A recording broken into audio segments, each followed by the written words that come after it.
नमस्कार, प्रभात खबर डिजिटल में आपका स्वागत है। मैं अनुराग प्रधान। आज हम विशेष बातचीत करेंगे करियर को लेकर के। 10वीं और 12वीं की बिहार बोर्ड परीक्षा का रिजल्ट जारी हो गया है। सीबीएसई की परीक्षाएं खत्म हो गई है।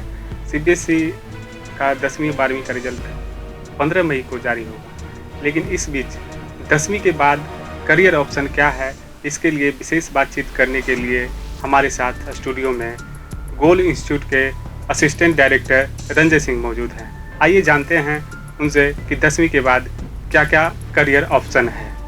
नमस्कार सर, स्वागत है आपका। Thank you very much Anurag ji. 10वीं के बाद बच्चे क्या करें? बिहार बोर्ड का रिजल्ट जारी हो गया, सीबीएसई का परीक्षा समाप्त हो गया, तो उसके बाद बच्चे क्या करें? सबसे पहले तो आपके इस प्रभात खबर के माध्यम से मैं सभी 10वीं के उन स्टूडेंट्स को कॉन्ग्रेचुलेट करना चाहूँगा जिन्होंने 10वीं बिहार बोर्ड के एग्ज़ाम में बहुत अच्छे स्कोर किए हैं, और साथ में उन स्टूडेंट्स को बहुत सारी शुभकामना देना चाहूँगा जो सीबीएसई और आईसीएसई बोर्ड में एग्ज़ाम दिए हैं और अपने रिजल्ट का इंतज़ार कर रहे हैं। साथ ही मैं आपके माध्यम से बताना चाहूँगा कि इनके लिए बहुत सारे जो करियर ऑप्शंस हैं, आज के डेट में जब टेक्नोलॉजी डेवलप कर रहा है तो करियर ऑप्शंस भी उसके साथ भी बहुत ज़्यादा बढ़ रहा है। और वैसे स्टूडेंट जो उनका जो इंटरेस्ट है उसके अकॉर्डिंग भी करियर ऑप्शन बहुत ज़्यादा तेज़ी से बढ़ रहा है। तो अगर मैं देखूं कि उनका जो इंटरेस्ट है, जैसे कोई स्टूडेंट साइंस में अगर इंटरेस्ट रखता है तो सबसे पहले तो 10th के बाद वो 11th-12th कंप्लीट करेगा। बिल्कुल। 11th-12th में अगर वो साइंस में इंटरेस्ट रखता है तो साइंस के बाद जो करियर ऑप्शंस मिलेगा 12th के बाद, उसमें मेडिकल है, इंजीनियरिंग है, इसके बाद बहुत सारे दूसरे करियर ऑप्शंस हैं। अगर मेडिकल इंजीनियरिंग के अलावा देखें तो पीसीबी और पीसीएम, ये दो चीज़ों के थ्रू वो 12th कंप्लीट कर सकता है। सिर्फ पीसीबी को ही ले लें तो फिज़िक्स, केमिस्ट्री, बायोलॉजी के थ्रू स्टूडेंट जब 12th करते हैं तो बहुत सारे स्टूडेंट्स और पेरेंट्स को ये लगता है कि शायद इसमें एक मेडिकल ही करियर ऑप्शन है और इसके अलावा शायद कोई करियर ऑप्शन नहीं है। बट मैं आपके माध्यम से बताना चाहूँगा कि इसके थ्रू बहुत सारे दूसरे करियर ऑप्शंस हैं। जैसे अगर किसी स्टूडेंट को एमबीबीएस में दाखिला नहीं मिल रहा है तो वो डेंटल के फील्ड में जा सकता है, वेटनरी के साइंस के फील्ड में जा सकता है, आयुर्वेद में जा सकता है, होम्योपैथ में जा सकता है।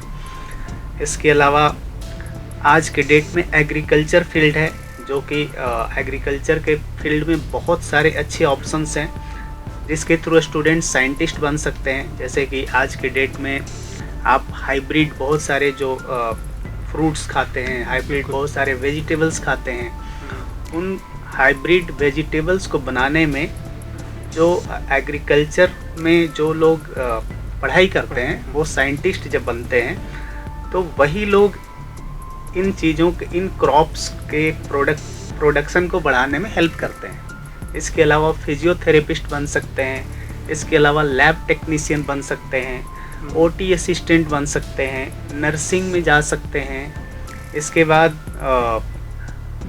बाद उनका ऑप्थाल्मो असिस्टेंट वो बन सकते हैं। इसके बाद रेडियोथेरेपिस्ट बन सकते हैं। तो ऐसे बहुत सारे करियर ऑप्शंस हैं, सिर्फ पीसीबी के थ्रू मैं बता रहा हूँ। इसके बाद पीसीएम के थ्रू अगर उनका फील्ड देखा जाए तो सिर्फ इंजीनियरिंग ही फील्ड नहीं है। इंजीनियरिंग के अलावा बैंकिंग में जा सकते हैं, रेलवे में जा सकते हैं और जनरल कंपटीशन में जा सकते हैं। और इसके अलावा भी अभी के डेट में मैथ से रिलेटेड बहुत सारे दूसरे कॉम्पिटिशन्स हैं। इसके अलावा वो मैनेजमेंट में जा सकते हैं, बीबीए कर सकते हैं, इसके बाद एमबीए कर सकते हैं और मैनेजमेंट के थ्रू बहुत अच्छा करियर ऑप्शन वो ले सकते हैं। इसके अलावा होटल मैनेजमेंट में जा सकते हैं। तो बहुत सारे करियर ऑप्शन उनको पीसीएम के थ्रू भी मिलेगा। अगर उनका कॉमर्स फील्ड में इंटरेस्ट है तो कॉमर्स फील्ड में आज के डेट में बहुत अच्छा करियर ऑप्शन है। कोई स्टूडेंट चार्टर्ड अकाउंटेंट बन सकता है, इसके बाद सीएस करके कंपनी सेक्रेटरी बन सकता है। इसके बाद कोई स्टूडेंट अगर वहाँ तक नहीं भी पहुँच पाया तो सिंपल कॉमर्स करने के बाद अगर कोई अकाउंट से मैनेजमेंट कर लेता है तो उसके लिए आज के डेट में बहुत अच्छा करियर ऑप्शंस है, और बहुत जितनी भी कंपनी है उसमें ये एक ऑप्शन रहता ही रहता है। तो स्टूडेंट को कॉमर्स के फील्ड में जो मैनेजमेंट, अकाउंट मैनेजमेंट है, उसमें बहुत अच्छा करियर ऑप्शन उसको मिलेगा। आर्ट्स का अगर देखते हैं तो आर्ट्स में उसके पास टीचर बनने का ऑप्शन है। इसके बाद आर्ट्स से वो लॉ कर सकता है, लॉ में वो जुडिशियरी में भी जा सकता है। इसके बाद वो जर्नलिज्म में जा सकता है। इसके बाद आज के डेट में मास कम्युनिकेशन में भी कई तरह के दूसरे ऑप्शंस भी, टेक्निकल ऑप्शंस भी आ गए हैं, जैसे कि वीडियो एडिटिंग है। मास कम्युनिकेशन में और कई तरह के ऑप्शंस आज के डेट में आ गए हैं, जिसमें सोशल मीडिया में कई तरह के करियर ऑप्शंस लोग को मिल रहा है। तो अगर इसमें जिस भी फील्ड में लोगों का इंटरेस्ट है, उस फील्ड में आज के डेट में बच्चे करियर बना सकते हैं। इसमें मैं आपके माध्यम से ये बताना चाहूँगा कि बच्चों का जो इंटरेस्ट है, वो अपने इंटरेस्ट के अकॉर्डिंग ही करियर चुने, तो उस फील्ड में वो ज़्यादा अच्छा कर सकते हैं। यही सवाल मेरा था कि बच्चे खुद को कैसे समझ सकते हैं कि हम 10वीं पास कर गए तो मुझे साइंस लेना है, कॉमर्स लेना है या आर्ट्स लेना है, कि ये जो बॉर्डर है 10वीं एक ना कहीं करियर डिसाइड करता है आपका आगे की आप क्या करने वाले हैं। तो सबसे दिक्कत है विषय चुनाव। तो विषय चुनाव ठीक है, इंटरेस्ट कि हमको हिस्ट्री पढ़ना अच्छा लगता है या मैथ पढ़ना अच्छा लगता है या बायो, तो बच्चे उस समय समझ नहीं पाते हैं क्योंकि वो मैच्योर उस तरह से नहीं होते हैं। तो क्या किन किन पहलू पे पहले ध्यान दें? अभी सबसे पहले तो उन्हें आगे का फ्यूचर में ये सोचना ज़रूरी है कि आखिर हमें लाइफ किस तरह का चाहिए। जैसे अगर किसी को लाइफ चाहिए कि हमें एक डॉक्टर वाला लाइफ चाहिए, तो सिंपल है कि उसे डॉक्टर वाला सब्जेक्ट चुनना पड़ेगा। अगर उसे चाहिए कि हमें ऐसा लाइफ चाहिए जो एडवोकेट लोग लाइफ लीड करता है, तो उसे आर्ट्स वाला सब्जेक्ट चुनना पड़ेगा, राइट। तो सबसे पहले उसे अपने डेस्टिनेशन को चुनना ज़रूरी है, देन उस डेस्टिनेशन तक पहुंचने के रास्ते को वो चुन सकता है। लेकिन स्टूडेंट जनरल वे में गलतियां जो करते हैं, पहले रास्ते को चुनते हैं, बाद में डेस्टिनेशन चुनते हैं, यहीं पर वो गलतियां करते हैं। सबसे पहले वो डेस्टिनेशन चुने, देन वहां तक पहुंचने के रास्ते को चुने, तो वो सही रास्ता पकड़ सकते हैं। बिल्कुल सही बात है। ये सबसे ज़रूरी है कि आप पहले गोल एक तय करें। गोल तय करने के बाद आप डिसाइड कर सकते हैं कि मुझे साइंस लेना है, कॉमर्स लेना है या आर्ट्स लेना है। ये आपका गोल ही तय करता है कि आप कहाँ जाइएगा। दूसरी बात है रंजन जी की मुझे ये बिहार का एक जो डाटा है कि लगातार बायोलॉजी पढ़ने वालों की संख्या लगातार वृद्धि हुई। पिछले 5 साल का अगर जो डाटा देखिएगा तो जहां बायोलॉजी लगभग 2.5 लाख बच्चे दे रहे थे 2020 में, वही अब 4.5 लाख से ऊपर बच्चे बायोलॉजी सब्जेक्ट को चूज कर रहे हैं बिहार के बच्चे। यस। क्या कारण है इसका? एक बहुत बड़ा कारण है। अगर आप देखें इसका एक दूसरा डेटा देखें तो आपको ये दिखेगा कि बिहार में जो पॉपुलेशन है, जैसे एक तो हम लोग पूरे वर्ल्ड में सबसे ज़्यादा पॉपुलेशन डेंसिटी वाले कंट्री में रहते हैं। दूसरा, जिस कंट्री में रहते हैं उसमें भी सबसे ज़्यादा पॉपुलेशन डेंसिटी वाले स्टेट में हम लोग रहते हैं।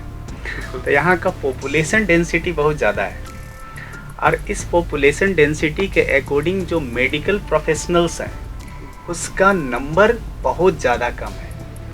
तो यहाँ जो WHO का जो रिक्वायरमेंट होता है वो होता है एवरी 1000 पॉपुलेशन पे 1 डॉक्टर होना चाहिए। बट बिहार में जो रेशियो है वो लगभग आज के कुछ टाइम पहले तक था, वो लगभग 3000 के बियॉन्ड था। 3000 से ज़्यादा पॉपुलेशन पर 1 डॉक्टर था, यानी कि बहुत ज़्यादा अनबैलेंस्ड रेशियो यहाँ है। तो यहाँ स्टूडेंट्स का जो मेडिकल फील्ड में जा रहे हैं उनका जो करियर है वो बहुत ज़्यादा सिक्योर्ड है, क्योंकि यहाँ मेडिकल प्रोफेशनल्स का डिमांड बहुत ज़्यादा है। यहाँ अगर उनको गवर्नमेंट जॉब नहीं भी मिलता है तो प्राइवेट सेक्टर में बहुत ज़्यादा अपॉर्चुनिटी है। वो खुद का प्रैक्टिस स्टार्ट करके बहुत अच्छे से अपना प्रैक्टिस जमा सकते हैं और अच्छा अर्निंग कर सकते हैं। लेकिन दूसरी तरफ जो मैथ का है, मैथ में आप देखेंगे तो कुछ टाइम पहले तक ऐसा था कि हमारा जो कंट्री है, डेवलपिंग कंट्री है, स्वाभाविक तौर पर इंजीनियर का डिमांड है। लेकिन इंजीनियरिंग कॉलेजेस में जो बूम आया, बहुत ज़्यादा जो कॉलेजेस खुले, उसमें बहुत सारे ऐसे कॉलेजेस भी खुल गए अनफॉर्चुनेटली जो क्वालिटी एजुकेशन देने में सक्षम नहीं हो पाए, जिसके कारण बहुत सारे स्टूडेंट्स वहाँ से जब निकले तो वो अनएम्प्लॉयड हुए, जिसके कारण इंजीनियरिंग को लेकर बहुत सारे स्टूडेंट में क्वेश्चन मार्क आया कि शायद ये सेफ करियर नहीं है, जिसके कारण स्टूडेंट का रुझान मैथ से हटकर बायोलॉजी पर गया। इस कारण से मैथ का ग्राफ घटा और बायोलॉजी का ग्राफ बढ़ा। इसीलिए लगातार पूरे अगर जो हम देखेंगे नीट यूजी और जेई मेन का जो रेशियो है, लगातार नीट का यूजी में रेशियो बढ़ा है और लगभग जो 17 की तुलना में, जहां 17 में 11 लाख बच्चे कुछ बैठे थे, अभी लगभग 24 लाख बच्चे इस बार बैठेंगे। इंजीनियरिंग के एस्पिरेंट्स मेडिकल से ज़्यादा थे। आज के डेट में मेडिकल के स्टूडेंट इंजीनियरिंग से ऑलमोस्ट डबल है। बिल्कुल, मेडिकल प्रोफेशनल्स का डिमांड है और उसमें जो भी स्टूडेंट जा रहे हैं उनका जो करियर है बिल्कुल सेफ एंड सिक्योर्ड है। इस कारण से उसमें अनएम्प्लॉयमेंट का जो प्रॉब्लम है वो कोई भी स्टूडेंट फेस नहीं कर रहा है, जिसके कारण स्टूडेंट को दिख रहा है कि मेडिकल में जाओ यानी कि करियर बिल्कुल सेफ है, तो उसे वो चुन रहा है। एक और सवाल, जैसे बोर्ड की भूमिका क्या होती है? सीबीएसई, बिहार बोर्ड, आईसीएसई या अलग अलग स्टेट बोर्ड, तो बोर्ड की भूमिका सिलेबस को लेकर के, और चाहे वो प्रवेश परीक्षा हो, चाहे सीयूसीटी यूजी हो, फिर नीट यूजी हो, जेई मेन हो, एडवांस हो, तो वो सिलेबस क्या मायने रखता है? किसी बोर्ड का खास सिलेबस कि हाँ ये सिलेबस कंपटीशन एग्ज़ाम में सही है? बिल्कुल, आपके माध्यम से ये मैं बताना चाहूँगा कि अभी के डेट में जो कॉम्पिटिटिव एग्ज़ाम्स हैं, खास करके कुछ कॉम्पिटिटिव एग्ज़ाम जो बच्चों के बीच में ज़्यादा फेमस हैं, जैसे मेडिकल और इंजीनियरिंग को ले लें या सिविल सर्विसेज को ले लें, जो कि बिहार में मेडिकल, इंजीनियरिंग और सिविल सर्विसेज खास करके ज़्यादा फेमस हैं। तो इन 3 एग्ज़ाम्स को लें तो ये तीनों एग्ज़ाम्स में आने वाले जो क्वेश्चंस होते हैं वो पूरी तरह एनसीईआरटी बेस्ड होते हैं। मोस्टली क्वेश्चंस इसमें एनसीईआरटी से पूछे जाते हैं और एनसीईआरटी का जो करिकुलम है ये सीबीएसई बोर्ड जो होता है, सीबीएसई बोर्ड एनसीईआरटी को फॉलो करता है। अभी के डेट में बिहार बोर्ड भी पूरी तरह से एनसीईआरटी को ही फॉलो कर रहा है। तो बिहार बोर्ड हो या सीबीएसई बोर्ड हो, उसमें कोई प्रॉब्लम नहीं है, दोनों बिल्कुल सिमिलर है। जहाँ तक आईसीएसई बोर्ड का बात है तो 10th तक अगर कोई स्टूडेंट आईसीएसई बोर्ड का हो तो उसे कोई प्रॉब्लम नहीं है, क्योंकि आईसीएसई बोर्ड तक अगर 10th की पढ़ाई कोई स्टूडेंट किया हो तो 10th में ही 11th-12th के बेसिक को वो कवर कर लेता है। यानी कि और अच्छी बात है कि अगर 10th तक कोई आईसीएसई बोर्ड से पढ़ाई कर रहा है तो उसके लिए एडवांटेज है। बट 11th-12th अगर मैं रिकमेंड करूं तो उसे आईसीएसई बोर्ड छोड़कर सीबीएसई या बिहार बोर्ड को ऑप्ट करना चाहिए, क्योंकि 11th-12th में उसे एनसीईआरटी को कम्प्लीटली फॉलो करना ज़्यादा इम्पोर्टेंट होगा। मतलब कोई जो कंपटीशन हुआ, प्रवेश परीक्षा हुआ, वो पूरे तरीके से एनसीईआरटी को फॉलो करता है, तो बोर्ड कोई मायने कोई मायने नहीं रख रहा है। अभी के डेट में कोई भी बोर्ड का स्टूडेंट हो उससे कोई प्रॉब्लम नहीं है। बट कॉम्पिटिटिव एग्जाम्स में जो क्वेश्चंस पूछे जा रहे हैं वो एनसीईआरटी से ही मेनली पूछे जा रहे हैं। तो एनसीईआरटी बेस्ड जो बोर्ड है, जो बोर्ड में एनसीईआरटी को फॉलो किया जा रहा है, वो बोर्ड अगर स्टूडेंट उस बोर्ड को ऑप्ट करते हैं तो एक साथ बोर्ड और कंपटीशन दोनों की तैयारी करना उनके लिए आसान हो जाता है। दूसरी बात है कि जो कहीं न कहीं जो कंपटीशन का लेवल है नीट में हो, चाहे अभी सीयूईटी यूजी का भी जो क्रेज़ बढ़ा है वो हो, और चाहे जेईई हो, तो आप देखते होंगे बच्चे आपके पास आते होंगे, गाइड लेते हैं कि उनको कई सवाल रहता है कि हमको मतलब इंटर के बाद भी, मैट्रिक की तुलना इंटर के बाद भी बच्चे थोड़ा-सा कन्फ्यूज़ रहते हैं कि हम बायोलॉजी ले लिए या हम कॉमर्स ले लिए, आर्ट्स ले लिए, तो हम कैसे अपने आप को करियर को आगे बढ़ाएँ? तो वो इंटर लेवल के बच्चे को आप कैसे कन्विंस करते हैं इस मामले में? जैसे अगर कोई स्टूडेंट अपने चॉइस के अकॉर्डिंग, अपने इंटरेस्ट के अकॉर्डिंग अपने सब्जेक्ट को चुन लिया, तो एक बार जब उसने डिसाइड कर लिया कि हमें इसी फील्ड में आगे बढ़ना है, तब फिर डिसीजन के बाद सोचना उसे बंद कर देना चाहिए। मैं यही सजेस्ट करता हूँ स्टूडेंट को कि डिसीजन के पहले तुम जितना सोचना है खूब अच्छे से सोच लो, अच्छे से एनालाइज कर लो, but once you decide just you should stop thinking.